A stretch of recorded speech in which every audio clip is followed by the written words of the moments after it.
need to get clear on where you want to go. If you don't know where you're going, every road will get you lost. I guarantee you, and I would bet a lot of money on it, most of you still don't have this. Or you have it kind of in your head, but you haven't committed it to paper in a way that you look at it and you know.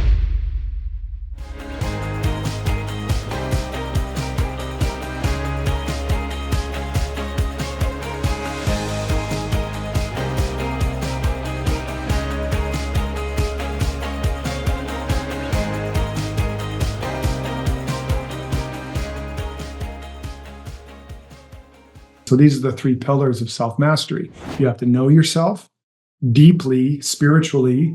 You have to know yourself humanly and in terms of your mission and purpose and values.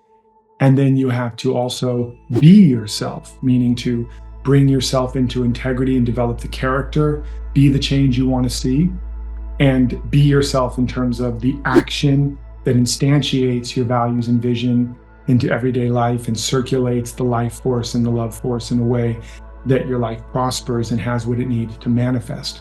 So those are the three core pillars. That is self-mastery, that is the knowing ourselves and the being ourselves fully.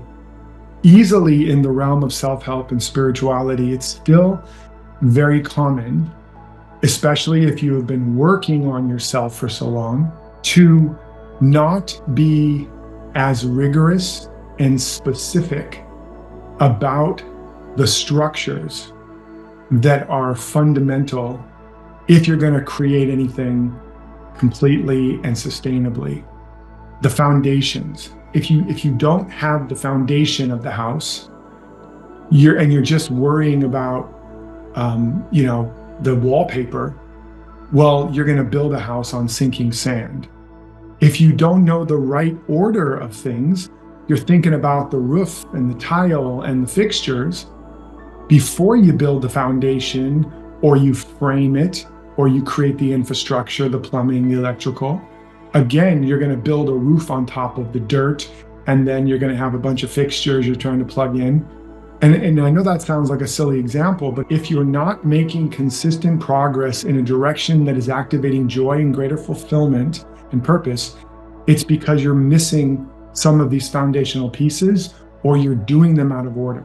Like, for example, you want to have a workshop, or you want to write a book, or you want to be a successful author or performer, entertainer, artist, teacher, and you're taking classes or trying to figure out what's the best website to have, or you're learning how to use AI to write your book, but you don't really know what the heck you want to write about. You don't really know what you are made for. You haven't identified clearly what is that to which I am wanting to dedicate my life in terms of values and vision and meaning and message. And you don't know what that is yet, so you're listening to all the experts to tell you what it should be and thinking you're going to find your answer there. Or you're following their blueprints, but you don't know what is the house you're meant to build. Or you're building the shiny things, the websites and all of that, and learning about all of that. But again, and you create a website that looks like a website and you wonder why it's crickets. Because again, it's not anchored. It's shiny cars coming off a conveyor belt that all kind of look alike, and there's no engine in them. So you must do first things first. You must first know, what do you stand for? What are you made for? The values, the vision, the reason, the message, the mission. What is my life been conspiring to make me, to make of me, and to make me for? And then secondly, you need to know what's the most optimal vehicle in which I want to express that. Is it a book? Is it coaching? How do we know? Again, all the answers are found in your life code. It's found in what's the thing that's mattered most? What's the thing you've struggled with most? What's the question you've been trying to answer your whole life? What's the workshop you've been living? That's the one you're meant to be giving. And what's the form you've most learned in and lived through? Is it books? Is it video? Is it audio? Is it art? Is it people? Is it groups? Is it live? Is it virtual? All of that is already encoded in your journey and in your story. So all of that is a part of knowing your story, which is a part of knowing yourself. And all that you need to know fundamentally, for this first step, you've already got. The next piece after that is you need to get clear on where you want to go. If you don't know where you're going, every road will get you lost. And I know you've heard this a million times, but I guarantee you, and I would bet a lot of money on it, most of you still don't have this. Or you have it kind of in your head, but you haven't committed it to paper in a way that you look at it and you know you're in LA and you want to get to New York.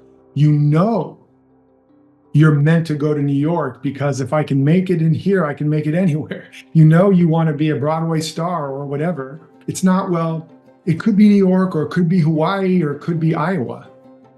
Because if you don't know where you're going and you think you're going somewhere, you're not.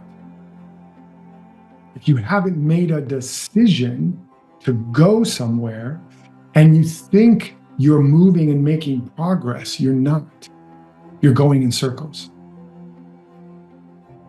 Again, if I want to go somewhere and I haven't decided it's New York or Iowa or Hawaii, but I'm doing a lot of stuff in LA, is it getting me closer to New York? No, how could it? I don't know if New York is where I'm going. I haven't decided yet. Decision means to cut away from. You have to cut away from all the other destinations. So you have to know, what are you made for? What has your life been conspiring to make of you? And get clear enough. It doesn't have to be perfect. It just has to be your very best guess. And then you anchor that. You plant a flag in that. This is what I'm made for. This is what I want to create and do. This is how I want to do it. And then where do I want to go? What's the outcome? I want to be a successful director of movies or artist of music or workshop leader or author, thought leader, or whatever. And then get even more specific. I want to make indie films that touch millions. I want to write best-selling books that touch millions around this topic. And then you need to get clear on the timeline. If you don't have a timeline, Parkinson's law kicks in, which is that things take as much time as you give them. That means it'll take a lot longer or forever. And what will be running you and determining will be unconscious patterns and programmings and external pressure versus your own agency. I'm going to New York to be a Broadway star, to do plays that touch humanity, and I want to be that Broadway star in the next 18 months. And so now I have the first fundamental foundational pieces without which, please hear me, whatever it is you want to do, it's very, very, very unlikely to happen. Don't point to the random few people who had no plan and just stumbled into success. Because even with them, you'll notice there was a few things they knew for sure and that they decided and they committed to. At some point, we can live on accident or we can live on purpose. The principle requires you to live on purpose. And it requires you to do it now, not someday. I've looked on the calendar. There's Sunday, Monday, Tuesday, Wednesday, Thursday, Friday, Saturday, but there's no someday. All right, so you need to have the timeline. You need all these basic fundamental structures. And I guarantee if you have not done the work to nail those down and make decisions and then commit to it, that's the problem already. Not that you had a bad childhood, not that you don't like the president in the United States, or not that this is a problem with the economy or with society or because you have deep dark shadows, or no, those are not the reasons you don't have these pieces. Those are the excuses. You had a hard time, you got sick, you're sick now, your parents are sick, your kids are jerks, whatever the reason is. They're not the reasons, they're excuses. Doesn't mean it doesn't make it difficult. Whatever is your condition or situation, you will just have more good, quote unquote, reasons until you put your stake in the ground, plant your flag in the ground, get these pieces in place. What am I made for? What do I really want to create? Who do I really want to become? And why? What's the best vehicle or way to do it? Where do I want to get to? What's the outcome specifically and by when? approximately. And then you have to reverse engineer that into some kind of a plan. And if you bump into anything that includes like, well, I have no idea how to do this, then what needs to be a part of your plan? The steps to learning how to do it. I don't have a list, Derek. How can I market? Well, first of all, a list isn't the only way, but make a list of all the possible ways you can market. Ask ChatGPT, do the research, put that on your plan. I don't know what I'm made for, okay? Then discovering what you're made of and made for is a fundamental first priority on your plan.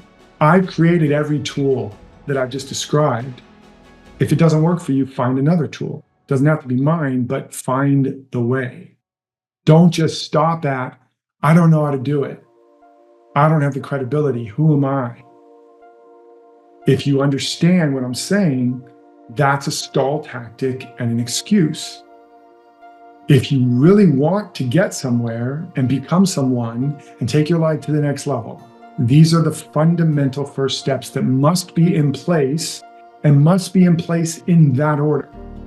If you decide, I'm just going to go to New York, but you don't know why, do you think it might be a little hard to get going? And do you think if it gets hard on the way, you might stop or decide to park and live in Kansas? Because you don't really have the clear reason for why to go to New York.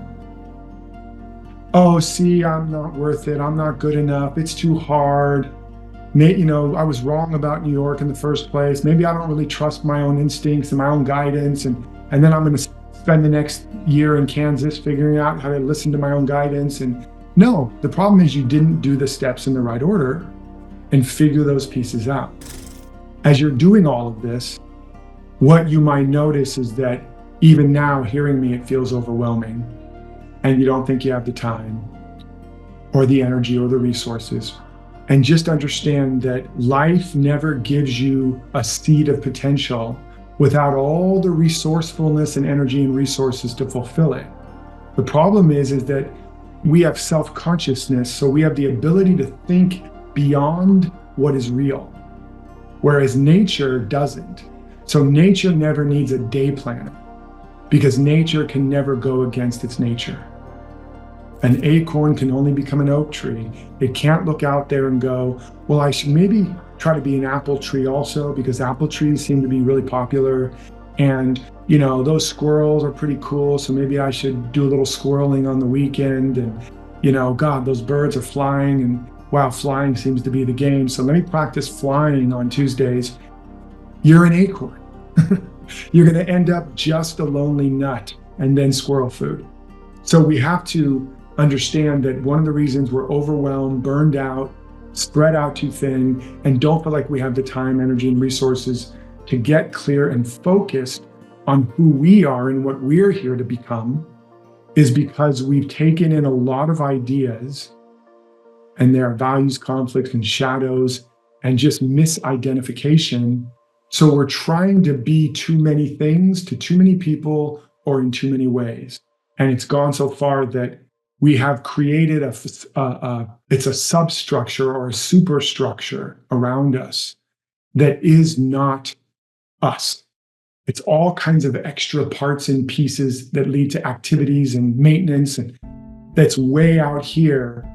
And we need to have the courage to prune that stuff down to get closer and closer to what is essential. You have to scale back sometimes, even things that are working, even things that might make some money, even things that give you identity, in order to focus more deeply and more completely on what is most essential, most true, highest leverage, and the most exponential path forward. So we all have lots of reasons why we think we can't do what we know we must to get where we want. But I can tell you it's an excuse. We have to have compassion, empathy and compassion that stops us from doing what must be done is not empathy and compassion. It's enabling and it's a shadow. So we want to be loving, but firm. If I've committed to writing a book by this time, then I'm going to write it. And if I don't feel like it, tough. The other part of it is, If I'm burning myself out or I'm doing too many things, I need to cut back on other stuff that is not as essential, or I need to instantiate into my schedule self-care routines so that I'm filling myself up and I'm recovering and replenishing in between intense activity. The point being, there's any reason we're not doing it, there's a solution. It's either weaponized compassion, a lack of clarity, or we aren't putting in sufficient other dimensions like self-development work, recovery work, exercise, whatever. And so we hit a threshold, we feel angry, resentful, burned out, and then we stop and we lose all the momentum, and then we got to start all over again later. Where do you find yourself at right now? Do you have a sense of where you want to go? Do you have a sense of what you want to create or what you're trying to become?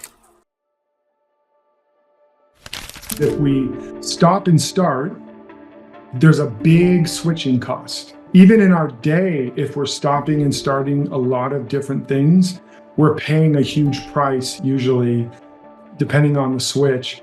And they've shown that people that are multitasking, they lose up to 40% of their productivity because you got to okay, I'm going to go from this to this, but now it takes me 30 minutes just to get started again on this. And then I'm going to switch back to this, and then I'm going to go back to this. And instead of getting 2 hours on that, I get 30 minutes because it took me an hour of time or whatever, just catching up. So there's a lot of cost. You start on Monday, and then you do all these other things the rest of the week, and then the following Monday, you go back to that project. It can be I got to read all the stuff I did, I got to catch up, and you might use your full hour or two just catching up. Productively wise, it's a net loss overall. It's better than nothing, but it's definitely got a high cost or a tax. If you don't do the things that need to be done consistently, you lose that momentum. You're just kind of fitting in the thing you really want to do kind of in the cracks where you can, which means you don't have a plan, which means you are living accidentally, not on purpose. For example, when I needed to go work for a living, I mean, I'm still working for a living, but when I needed to work for a living, and I remember I was working for Deepak Chopra at one point, I had to get up 5 a.m, drive 2 hours in traffic or an hour and a half to go to Santa Monica and work for Deepak all day and then drive in traffic home.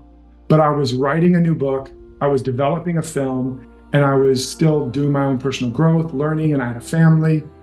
So I got up at 5 so I could miss traffic, go to a gym first, go to a coffee shop second, write for an hour, and then go to work.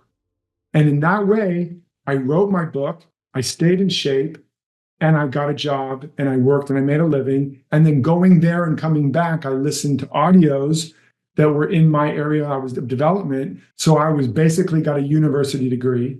And then I would come home and I would be with my family, and I'd wake up the next day and do it all over. And at the end of that period, I had accomplished in some ways more than if I didn't have some structure that forced me into discipline. Now, you might say, well, I don't want to get up that early or go to bed that late. And I'm like, I hear you. If you want what you want, for those of you that have children or people you deeply love, if somebody had kidnapped them and it was going to be their life or you got your thing done, would you say to your child, sorry, kid, but I'm just so busy these days? No, you would find a way. And you still have to pay the bills, because what's the point if you save them, but you're living on the streets? You would find a way, which means you have the resourcefulness. You're just hitting a learned helplessness or a feeling of your own sense of limit. But the beginning of it, again, is first things first. Get clear on where you're going. And then you have to figure out very clearly, when do you want to, what is that thing you want to sell? Is it a program? Is it a workshop? Is it, what's the one thing? Who exactly is my avatar? And who am I, what is the vehicle through which I want to sell it? And by when? Now I can put on my calendar, I'm going to find an hour or 2 hours a day or whatever you can do every day this next week, or 30 minutes a day every day. And the goal is by the end of this week, I'm going to map that all out.